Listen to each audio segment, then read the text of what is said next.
Hey guys, it's Kip here from KDC Marketing, and in today's video I want to talk about your header and your footer inside of Wix Studio because these two sections are typically kind of difficult to understand how to use and how to edit them. So I want to show you how you can remove the default header and footer and add your own, and then also a couple of settings for the header in particular. So let's get started. So this is the header right here, and this is the footer down here that you get by default every time you have a new Wix Studio website.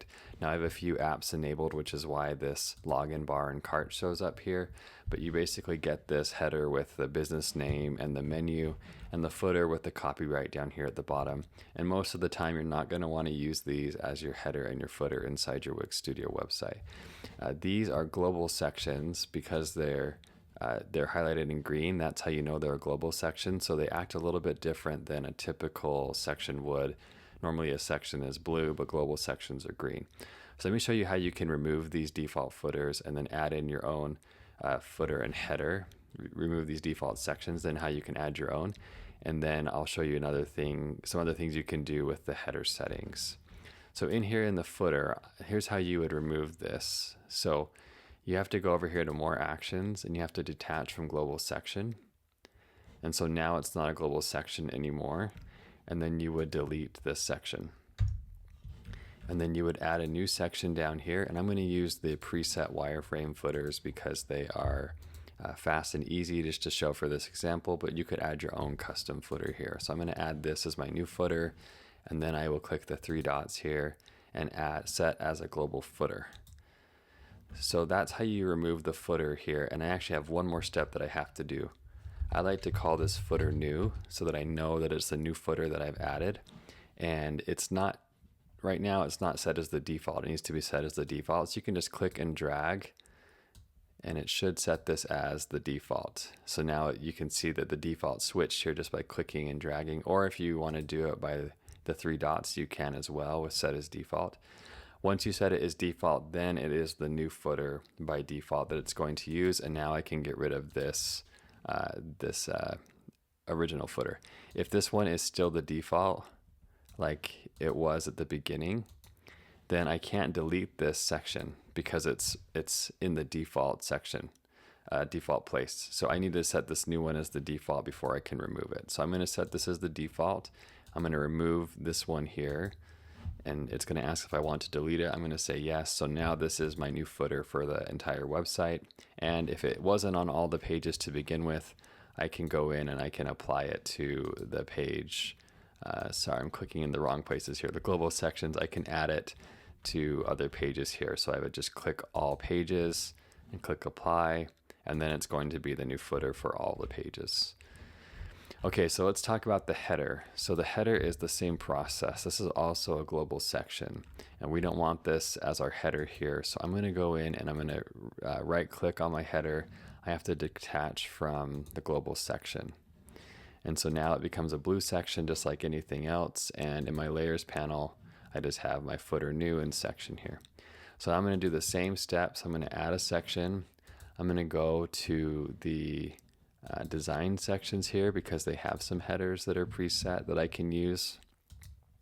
So let's say that I want this header here to be my new header. So I have this section. I have to right click on the section again and set as global header. Now you can see that it won't let me. It's because this section still exists. So I'm going to delete this and see if it'll let me now. So now I can set it as global header. And then I'm going to do the same thing here, header new, so that I know. And then I right click, set as default, and then I can delete this, this original header.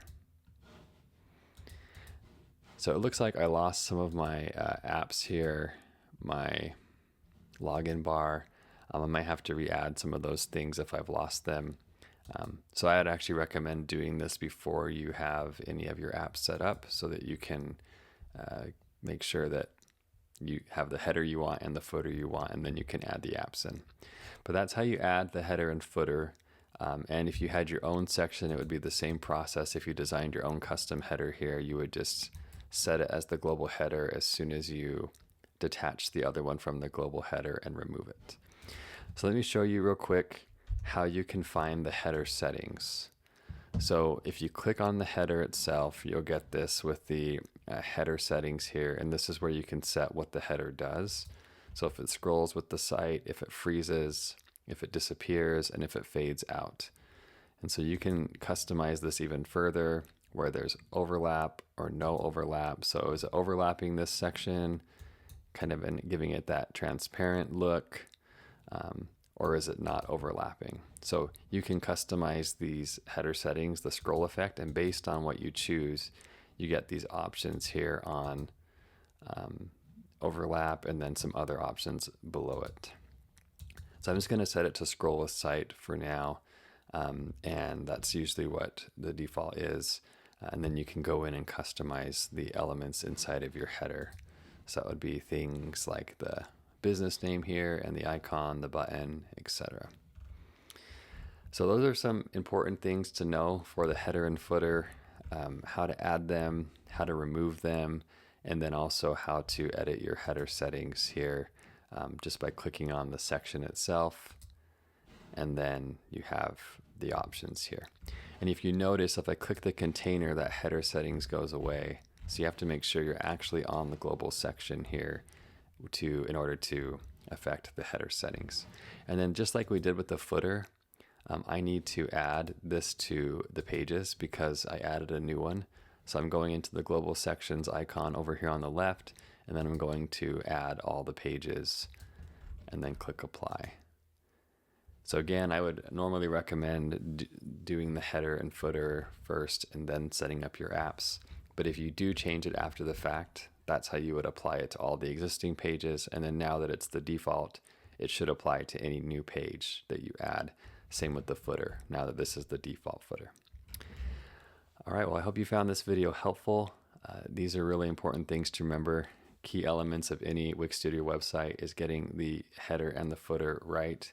And that's just a quick overview on how you can get the header and footer that you want in there. So that's what I have for this video, and I will see you in the next video.